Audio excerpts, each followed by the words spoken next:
I'm going to do a painting of a wave, say maybe hitting a rock ledge and bouncing up.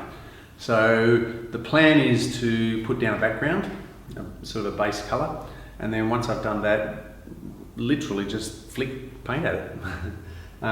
You know, we'll twist and turn and flick a bit of water on it and stuff and see what happens. But hopefully we should end up with something that's got a little bit of movement and sort of suggests that a wave's breaking or just exploded in front of you. And the best thing about this technique is it really doesn't take long.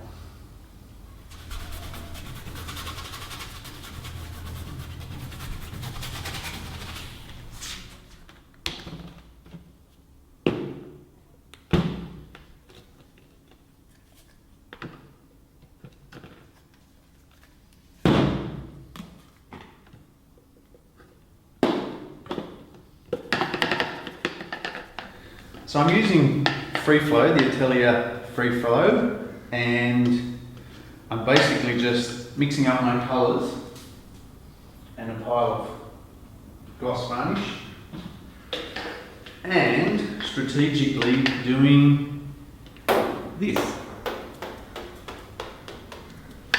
And what I'm going to do is just get these colours like that and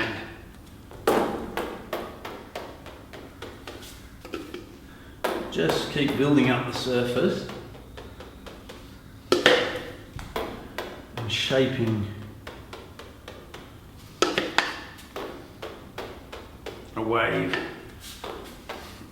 And I'm going to use different size paintbrushes. So this one here I'm using is a 12, like that. And I'll come back in other places and use a house paintbrush. So I've added a bit of white to that now.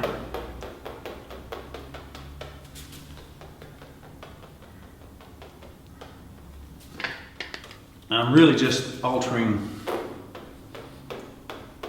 this tonally at the moment, and I'll come back later on if it needs some adjustments or luminosity or whatever. I can put a glaze over it, or I can mix some more yellow into my colour. So I've just added a bit of white. You'll notice I'm doing that on the floor first, just so I know how much paint's actually in my brush.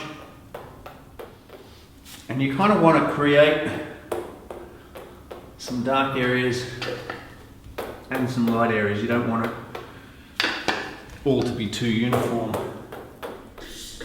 Make sure you have a big bottle of white when you do this.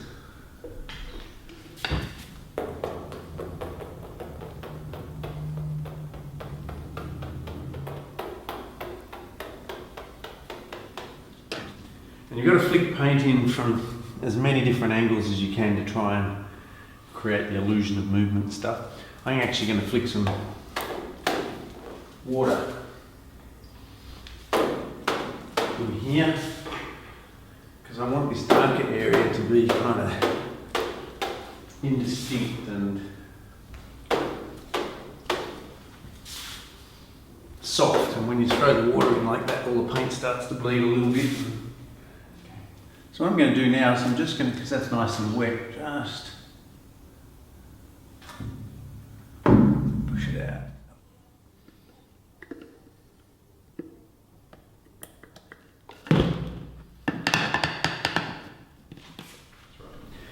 Okay, so now I'm going to come back with some white.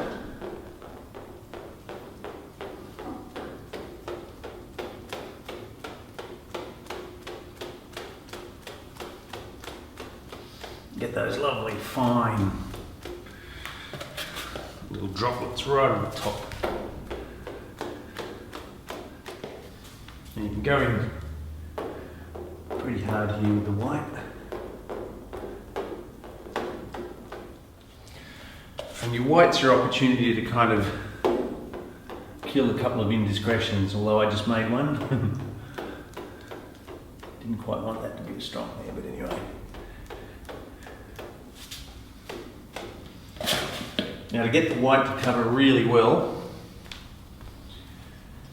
you sort of need that to dry. So we're about 5 minutes from putting it out in the sun.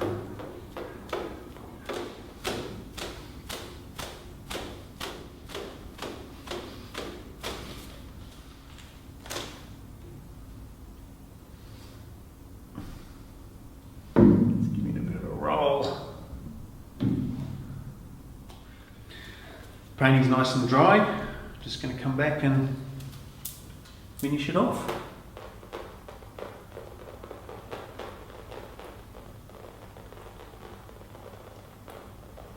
So I'm just flicking some water in here now, just on the inside there, to soften up that white on the inside.